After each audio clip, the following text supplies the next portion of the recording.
Salut tout le monde, on se retrouve pour une vidéo. Je sais que ça fait très longtemps. La dernière que j'ai tournée c'était en 2015, au mois de juin, le 18 juin très exactement. C'est vrai que ça fait un bail. Non, je ne suis pas mort. Oui, je suis toujours en vie. Oui, je fais toujours du jardin, comme vous pouvez le voir. Aujourd'hui, je vais faire un petit bilan de ce que j'ai pu faire en 2015.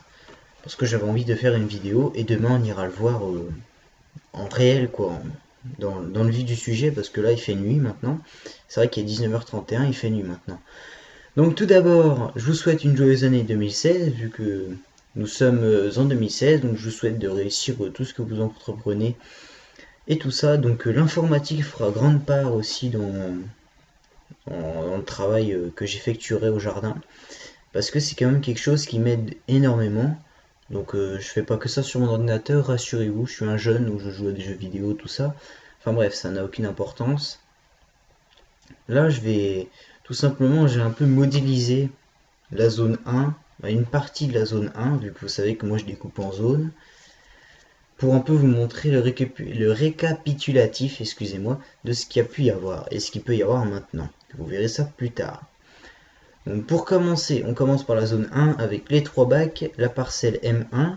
Donc j'aurais pas fait la parcelle M2 vu qu'il y a aussi de lentilles, hein, donc ça n'a aucune importance.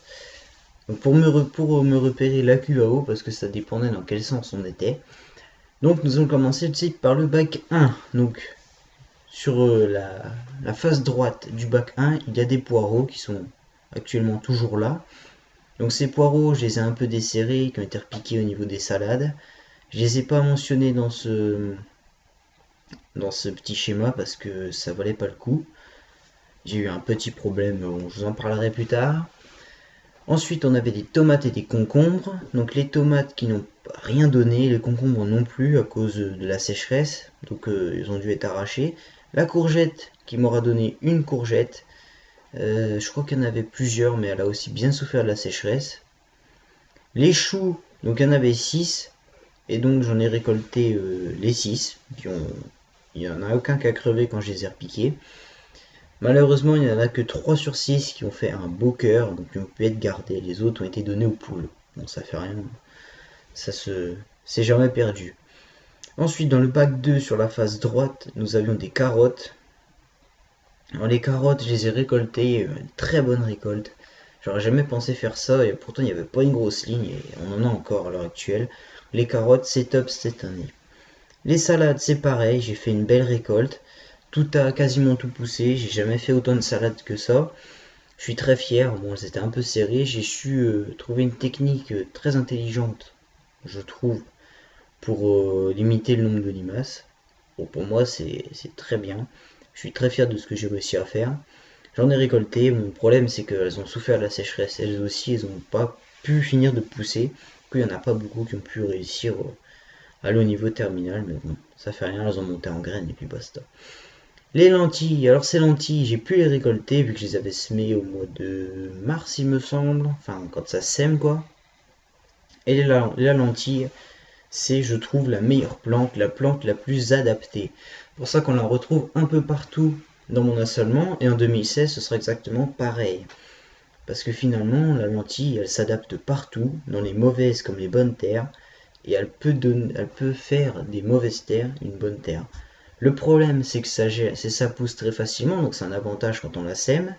Mais quand on la retourne et qu'on veut ressemer quelque chose dessus, que ça repousse, c'est très envahissant. C'est comme l'engrais vert, c'est très utile, mais ça pousse très facilement.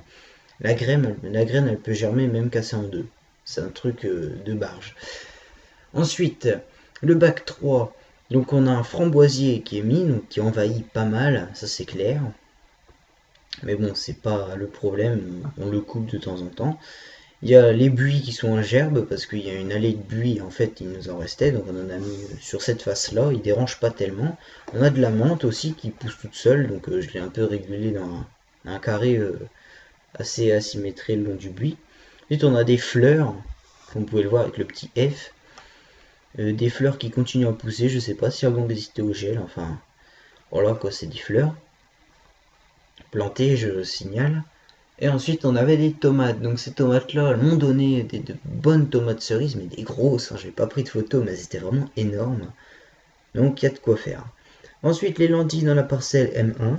Bah, ces lentilles-là, je les avais semées au mois de mai, vu que j'avais semé avant du maïs qui n'avait pas poussé, enfin très mal poussé. Je m'en doutais un peu dans cette parcelle. Pourtant, j'avais fait un engrais vert, j'étais sûr que ça allait pouvoir marcher. Tant pis. Donc ces lentilles ont été récoltées, rien dedans, du coup je les ai foutues au tas de fumier. Et c'est là que j'ai eu mon petit problème, c'est-à-dire qu'en fait sur les lentilles du bac 2, j'ai mis les lentilles de la parcelle M1, les fans, pour que ça fasse un peu de matière organique, que je puisse mettre la doucette avec un peu d'engrais. Le problème c'est qu'il y a eu trop de graines, et les graines ont germé, les graines de Phacelia aussi ont germé, de l'engrais vert qu'il y avait l'année d'avant quand même. Du coup, bah maintenant, le problème c'est que ça s'est retrouvé envahi de Phacelia et de lentilles, et mes poireaux aussi à côté, ça a fait pareil. Et bah voilà, du coup, la doucette elle a poussé, mais elle a eu vraiment beaucoup de mal. Quoique ça y a fait un petit couvert, ça aurait été très utile pour le gel là. Bon, ça gèle pas la doucette, il n'y a pas de problème. Ensuite, on a le massif qui est avant la bordure, donc on avait de l'herbe. Alors je sais pas ce que je vais en faire de cette herbe là cette année. Soit ça va encore rester de l'herbe parce qu'il faut quand même laisser un peu de verdure. Ensuite, on a eu des fraises qui étaient en jardinière ou qui poussaient comme ça, donc là je les laisse sur place, je verrai bien ce qu'elles donnent.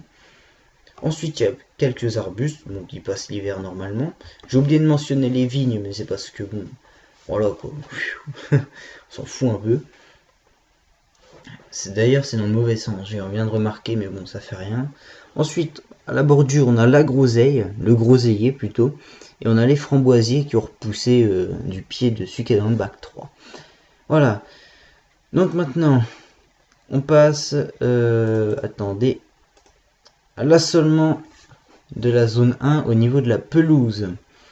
Donc la pelouse, c'est mon plus gros carré de la zone 1 qui fait 60 mètres carrés, donc en gros c'est le gazon, entouré de haies, donc il y a divers arbres que nous avons taillés cet hiver, d'ailleurs on va peut-être bientôt commencer. Ensuite on a un arbre qui donne des espèces de billes rouges qui sont toxiques, je ne sais pas c'est quoi. On a le massif que je vais tenter d'exploiter cette année, donc en mettant des fleurs, des trucs comme ça. Il y a même un gros arbre qui pousse dedans, apparemment c'était un bigarrotier, donc ça veut dire que c'est un très bon signe si c'est même un bigarrotier, je serais même sur le cul d'ailleurs. On a un arbre, je ne sais pas ce que c'est non plus, enfin bref, c'est pas un arbre qui donne des fruits. Ensuite on a le cerisier. Voilà. Donc on passe à l'assolement de la zone 2. C'est comme vous voyez, quand je remonte le chemin de la ferme, il y a le jardin de mes grands-parents qui est encadré dans le truc assolement 2015 zone 2. Et on a mon petit carré là qui fait, j'ai calculé la dernière fois, attendez je regarde ça. Je sais pas si je l'ai sauvegardé sur le OneNote. Normalement oui. J'espère que ça l'a sauvegardé. Maintenant j'ai le portable, ça va mieux et pour filmer ça ira beaucoup mieux. Donc ça faisait 3,62 mètres carrés. C'est que la partie avec les tomates, les betteraves et les lentilles. Le truc de lentilles derrière, ça fait 1 mètre carré.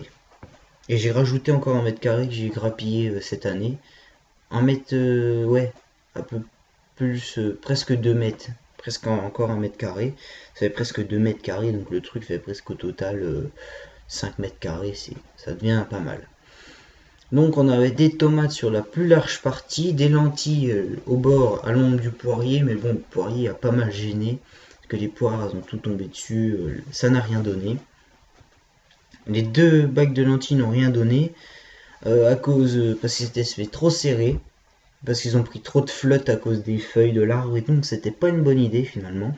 Tant pis, hein, ça va se régaler encore cette année. Du coup, je vais remettre des lentilles, vu qu'ils n'ont pas très bien poussé. C'est peut-être parce que les terres étaient vraiment très maigres.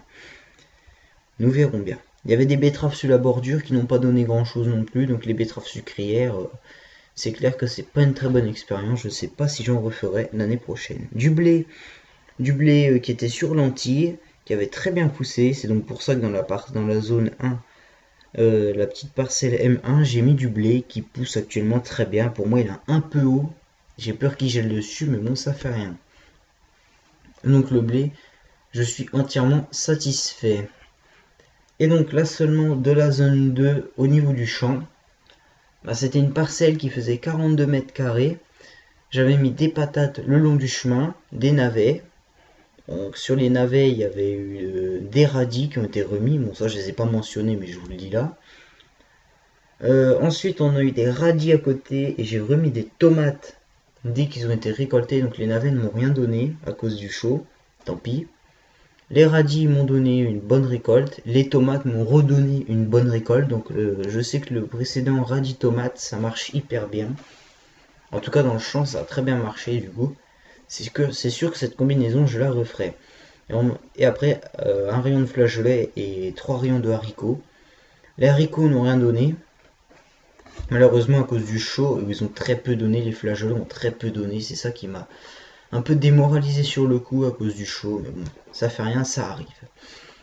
Et ben voilà, cette vidéo est terminée. Il y aura forcément là seulement de 2016.